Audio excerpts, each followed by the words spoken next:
শ্রীগাল, আমার শাখাদের খাবার তুই উচ্ছিষ্ট করে দিলি। না না, আমি জেনে বুঝে এ খাবার তুমি আমার শাখাদের খেতে দিতে পারি না। এ খাবার সবাই গঙ্গার জলে।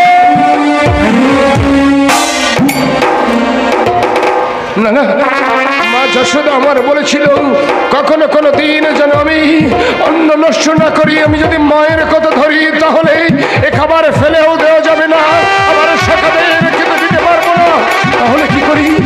হ্যাঁ ঠিক হয়েছে, এ খাবার সব আমি খেয়ে ফেলবো। তারপর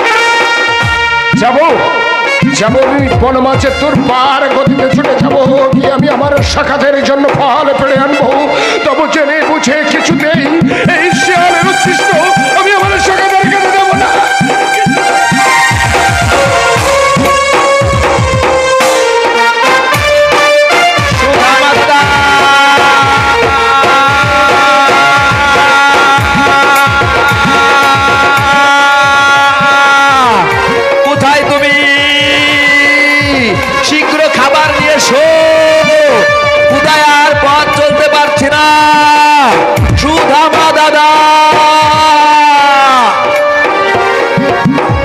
সে তো একটু আগে আগে এলো, কোথায় যেতে পারে?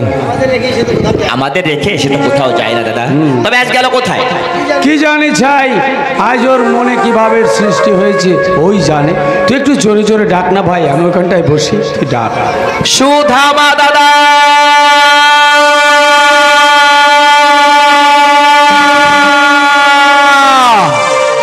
কোথায় তুমি?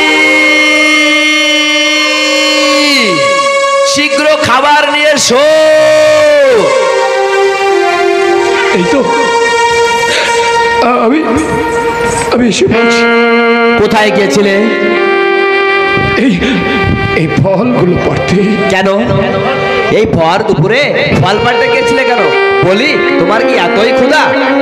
জানো না অকারণে কোনো কিছু নষ্ট করতে নেই? জানি।